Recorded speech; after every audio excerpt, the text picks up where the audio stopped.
I'm going to reveal my all-quarter century teams for the Chicago White Sox and the Chicago Cubs, the 21st century list. This has been running around on social media. If you're watching this on YouTube right now, I highly recommend you drop down in the comments whether I'm right, whether I'm wrong, or what your list is, because this stuff is fun. I'm going to start actually with the Chicago White Sox on this one. And the Chicago White Sox, I will tell you, was easier than the Chicago Cubs. The Cubs was actually pretty hard. And when you dive into it, there have been a couple holes at certain positions for the Chicago Cubs for many, many years that I don't think I paid enough attention to. But when you start really diving in, you're like, oh man, who really is the best at this position since the year 2000 and on for the Chicago Cubs? For the White Sox, it was a little bit easier. We're going to start in the outfield, and we're going to start at left field. And this one was tough, right? And now keep in mind here, I'm strictly looking at this from a concept of production. There's a little bit of an element of how long they did it for the franchise, specifically the White Sox. Talent, who simply was the best player. And in this case, left field, I'm going to give it to Carlos Lee, El Caballo. And I know a lot of people are thinking second place definitely was Scott Podsednik. Scotty Pods. And I want to give him a lot of credit for what he did in the World Series, and specifically that World Series season. I don't think they get near a whiff of winning a championship without Scotty Pods at the top of that lineup, stealing bases, getting on base. But again, when you look at it, he really kind of only did it for 1 year. Yes, he played several years for the White Sox, but by that second year, he started to struggle a little bit. His effect wasn't exactly the same. The fact that he did what he did in the World Series, namely hitting a walk-off home run in Game 2, one of the greatest moments in Chicago White Sox history and in my sports life, I think that alone gets him to second place. But when you're looking at Carlos Lee, we're talking a guy with multiple years of 30 home runs. This guy was an RBI machine. Now, granted, maybe defensively he wasn't exactly what you wanted. What's funny and ironic about these selections is that they were traded for each other. And this was the type of attitude or lineup adjustment that the White Sox needed at that time because they were a little power heavy. But Carlos, for me, is that left fielder. I think he was the best of that time. Let's go to center field. Center field is a little bit more difficult. Center field, it's kind of been an enigma for the White Sox for many years. You know, you had Alex Rios, you had Dwayne Wise, you had Brian Anderson. In second place, I am going to give it to Aaron Rowan. Now, Aaron Rowan, for the most part, had two really good seasons with the White Sox. I think the bummer of this situation is that obviously he was traded for Jim Thome. And once Jim Thome came over, Aaron Rowan went off to Philadelphia and had a couple more really sterling years that if he had had them in Chicago, he might be my number one. But honestly, I have to give this one to Luis Robert Jr. right now. Luis Robert Jr., who, by the way, is currently hitting 180. Luis Robert Jr., who in 2020 was a fantastic player. Luis Robert Jr., who did put up one amazing season in a White Sox uniform. Talent-wise, it is pretty undisputable that he is more talented than Aaron Rowan. Better center fielder. Even though Aaron Rowan would throw his body around like crazy, Luis Robert has the speed, the strength, and the athleticism that is, I just think, better than Aaron Rowan. Even hitting 180 right now, Luis Robert Jr. is still leading the major leagues with 20 stolen bases. So I got Carlos Lee, I got Luis Robert Jr. in center field. When we're looking at right field, again, a tough one because I love this guy. Second place, I love Jermaine Dye. JD was a great baseball player for the Chicago White Sox. Not only was he a great player the World Series season, not only was he a great player in the World Series, oh ho hum, the MVP, hits a home run off of Roger Clemens in Game 1, and then follows it up that next year with 40-plus home runs and absolutely dominates. But I have to give this to Magglio Ordonez. And for those of you that might not remember, Magglio Ordonez, homegrown kid, drafted into the organization by general manager Ron Schuler. Outside of Frank Thomas, I think Magglio Ordonez might be the most talented White Sox hitter I've ever seen in my life. Magglio Ordonez would hit you 320, 330. He would hit you 35 home runs. He would drive in 120 runs. He would hit you 40 doubles. I mean, he was as offensively prolific as you're going to find in any player. And to his credit, he took the money and went to Detroit. There were a lot of rumors back then, a lot of concerns about Magglio Ordonez's knee, which is maybe why the White Sox didn't sign him up long term. I think it worked out for both parties. Jermaine Dye ended up coming over to the White Sox a year or two later. We won a World Series. Magglio Ordonez got paid. His knee did give him problems. He put up a couple good seasons with Detroit, and they moved on. But, man, I have some power right now in the outfield with my all-century, 21st century White Sox team. Left field, Carlos Lee. Right, center field, Luis Robert Jr., and right field, Magglio Ordonez. Let's go to the infield. Man, third base for the Chicago White Sox is pretty tough. You had a pop-up season from Todd Frazier. You had a couple good years from Jose Valentin. You had 1.5 good years from Yohan Moncada. You had a mediocre season or two from Josh Fields. You had Kevin Youkilis there. You had Matt Davidson there. There was a lot going on at the third base position. So in the end, I just went with who I felt like is the best player. And honestly, the best player who did it the longest at the position, which is only maybe 3 or 4 years. And I went with good old-fashioned Joe Crede. Joe Crede, for those of you young heads out there who might not remember the World Series team, Joe Crede is one of the better third basemen I can honestly remember seeing in a White Sox uniform and maybe in my life. Not much got by Joe Crede. He had a great arm, knew how to pick it. Defensively, he was top-notch. And for about 2.5 seasons, Joe Crede also could hit you for some power. And Joe Crede was clutch. And Joe Crede was a fan favorite. I think that one's pretty easy. And funny enough, our outfield right now, as it stands, no World Series teams. Joe Crede, first member of the World Series team into the quarter-century all-time White Sox list. Shortstop, a lot of guys to choose from. This one was difficult. This one wasn't the toughest one. Oh, you know what the tough one is. That one's coming up in a second. But I think one of the tougher ones was shortstop because they did get good shortstop play for the most part over the last 25 years in the White Sox organization. Not on the current roster, but I digress. Jose Valentin took over the position for a couple years, did really well. Juan Uribe, obviously, a little polarizing. But again, Juan Uribe, for all of his unconventional style, his manner of playing, he got the job done. His batting stance was always a little off. He didn't always maybe fundamentally field the baseball or throw it from the correct angle, but man, did he always get the job done. And in that 2005 season, he was a great shortstop for us. Made some huge plays. And then, of course, Alexi Ramirez. Alexi Ramirez almost won this position just based out of the consistency that he brought to the table for many years for a White Sox organization on a lot of mediocre mid-White Sox teams.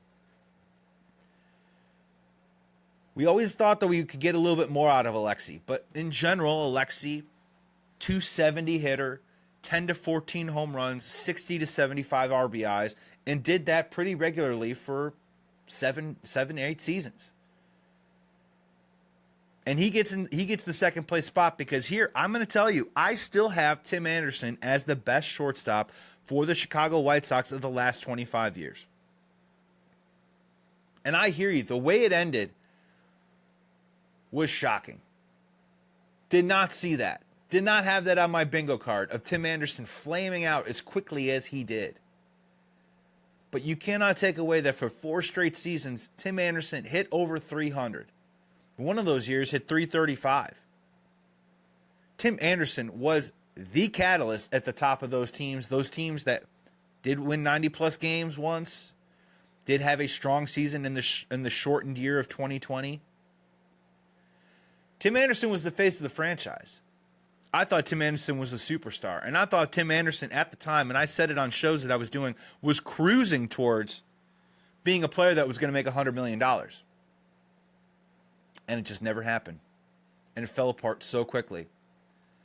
And what can I say? That's the power of bat speed, I suppose. When it declines, it can really change what you can and can't do at the plate. But Tim Anderson, I'm going to say it, 4 straight years of all-star level play, Field of Dreams game, at the time, face of the franchise, could have been possibly the face of the league. I think he's the best shortstop of the Chicago White Sox the last 25 years. I'm going with him. Second base, man, I'll tell you this one right now. Second base, it ain't coming from anybody who played second base for the Chicago White Sox the last 15 years. Because, man, the revolving door of people that they've had there, the way that they've punted on that, Jeff Keppinger, Harrison. I mean, God, like, just keep going down the list.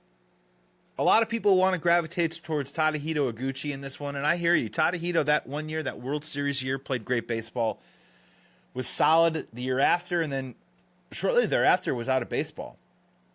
I'm going to go all the way back in the Wayback Machine. I'm going Ray Durham on this one.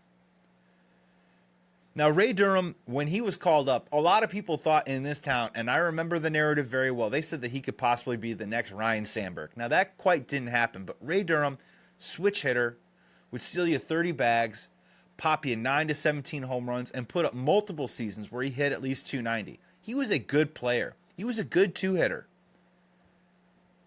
And for me, when you look at it, I'm putting Ray Durham there at second base. The catching position, I don't need to go into this one. It's A.J. Pierzynski. Full stop. Don't even get me started. Don't throw Yasmani Grandal at me, or Tyler Flowers, or Brooke Fordyce, Miguel Olivo. The list goes on. You can't convince me of anything. A.J. was born to wear the White Sox uniform, and for several seasons was a solid player, and hitting that 5, 6, 7 hole was clutch, handled the pitching staff. AJ, I didn't even really consider anybody else in this particular category. This was AJ's to win or lose. DH position and first base. Now, here's what you have to understand about this. Frank Thomas is not on my list. And the reason for that is that if you go back, this is a 21st century team. And Frank, granted, has 2 incredible years. One of them, MVP caliber, the 2000 team. And then put up another strong season a couple years after that. But by the time the World Series team came around, Frank had torn his triceps. Frank was hurt. Frank was getting less at-bats. And he just didn't quite put up the numbers in the 21st century that I felt like qualified him for this list. Do I think he's the greatest White Sox player of all time? I do. But that mostly happened from 1989 all the way through the 90s. Put together an amazing decade. Won those back-to-back MVPs. Could have won more if it wasn't for the strike in 94. But I'll be honest, Frank Thomas is not on my list. So at DH, I have to put on there Jim Thome. If you look at what Jim Thome did in a White Sox uniform, all he did was hit bombs and produce year after year, and did it for about 5 years. Jim Thome also has that incredible towering solo blast that he hits in the blackout game that sends the White Sox to the playoffs. That honestly, I know that this last iteration with Tim Anderson and Tony La Russa, I know they both went to the playoffs twice. They only won one of those playoff games. So if you're playing it out, since the World Series, that Jim Thome moment is probably one of the greatest playoff moments, or one of the shining star moments of the White Sox of the last 20 years. Jim Thome is my DH. And then finally at first base, can't be Frank Thomas. It really comes down to Jose Abreu and Paul Konerko. And honestly, you could argue both of them one way or the other, and I probably wouldn't fight you too hard on it. But I'm going Paul Konerko. This one's easy. This dude deserves a statue. Paul Konerko, one of the most beloved sports athletes, I think, in Chicago history, at least in my lifetime. Paul Konerko, year in and year out, just came in and did his job. Incredibly clutch. Obviously, grand slam in the World Series. Won a World Series. There were moments when he was going to sign with the Arizona Diamondbacks, came back to the Chicago White Sox, stayed loyal through and through till the very end. Professional all the way. One of the best leaders you're ever going to want. And I'll never forget, too, there were some down moments for Paul Konerko at times in his career, where offensively he went into deep, deep slumps. And this was early on, but somehow he was able to right the ship, iron it out, and become consistent. And that gave me hope. That gave me hope that, you know, a player, just because he goes into a slump, doesn't necessarily turn into that guy. You know, Tim Anderson went into that slump, never came back. Paul Konerko dug his way out of slumps, had a long, wonderful career. Paul Konerko is my first baseman. So for the offense, catcher, A.J. Przinsky. Third base, Joe Crede. Shortstop, Tim Anderson. Second base, Ray Durham. First base, Paul Konerko. DH, Jim Thome. My closer, this one's pretty easy. Keith Foulke put together a lot of good years early on in the 2000s. They just didn't win a ton with Keith Foulke. This is Bobby Jenks.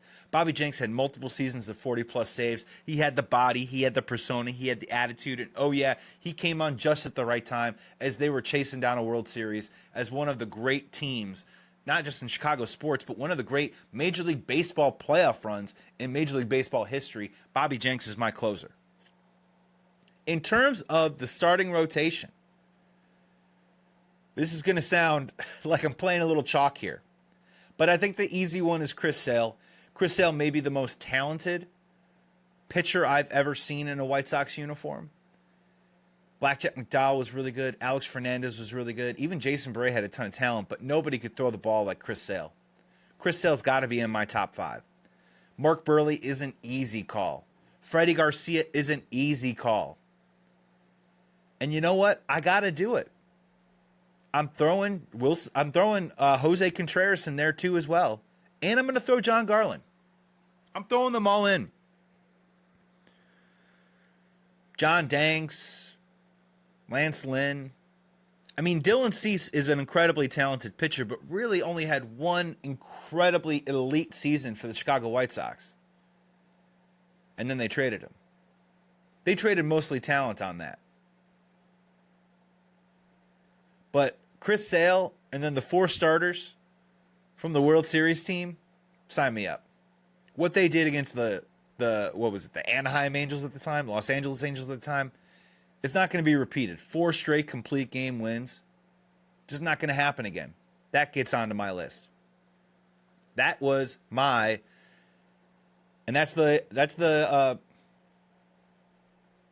my Chicago White Sox 21st century team.